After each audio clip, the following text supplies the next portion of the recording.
dit pas traducteur en langage sourd-muet. On dit traducteur en langue des signes. Parce que déjà, il faut savoir qu'il y a plusieurs langues des signes. En fonction du pays, on ira en langue des signes gabonaise pour ce qui est du Gabon, en langue des signes française pour ce qui est de la France, en langue des signes américaine pour ce qui est de l'Amérique, en langue des signes anglaise pour ce qui est anglais, et au fur et à mesure.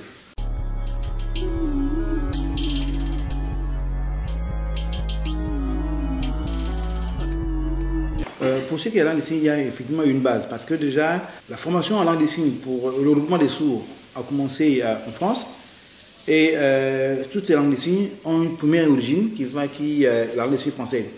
Et c'est à partir de là que ça s'est développé, parce que les gens venaient en France pour apprendre certaines choses, comment éduquer les enfants sourds.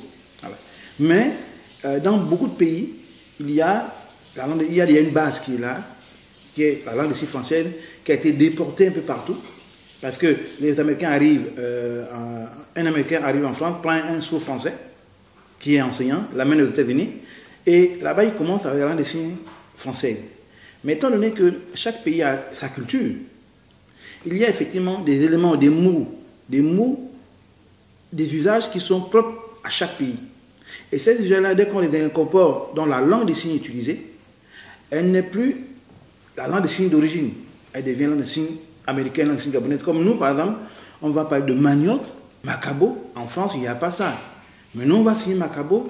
Il y a des choses, il y a des coutumes propres au Gabon qu'on va introduire dans la langue des signes que nous avons, qui est issue de la langue des signes américaine, qui elle est issue de la langue des signes française. Donc on va introduire, et au finish, ça devient une langue des signes gabonaise.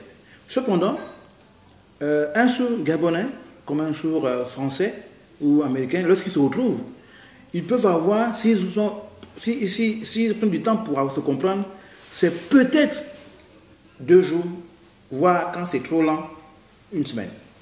Parce que déjà, la langue des signes, elle est visuelle, on voit. Le signe qui est fait, on le voit. C'est différent avec la langue des signes orale où on ne voit rien du tout. Alors, la langue des signes, le signe, on le fait.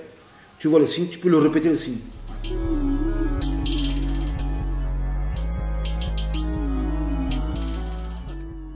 La formation en langue des signes, elle est de 3 ans.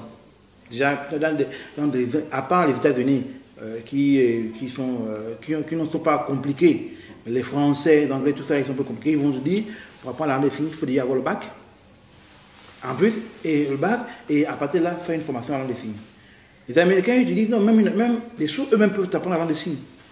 C'est juste que le diplôme, on va te demander autre chose. Maintenant, bon, il faut former une base. La base, effectivement, vous pouvez l'apprendre si vous êtes assez rapide, vous pouvez l'apprendre en un mois. Parce qu'effectivement, il y a des cours de 5 jours par niveau. Parce que chaque niveau, n'est-ce pas, permet d'avancer au fur et à mesure. Donc il y a des cours par niveau. Quand vous avez déjà le niveau 1 et le niveau 2, vous avez déjà la base pour pouvoir communiquer avec 1 ou 2 personnes et dans certaines petites situations.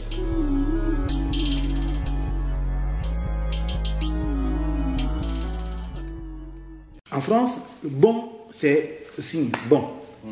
Bon. Aux États-Unis, c'est la même chose. Bon. En France, c'est la même chose. Bon. La différence, pour dire bonjour, c'est que les Français font bonjour. Les Américains font bonjour, qui signifie normalement pour nous bon matin. Et nous, on sait que chez les Français, chez les Américains, jour c'est jour. Quand nous on prend le bon et le jour on le colle. On fait bonjour. Et les Français, c'est bonjour. Les Américains, bon matin qui signifie bonjour. Voilà. Et il y a papa, maman, au revoir. Comment ça va? Ça va bien? Merci.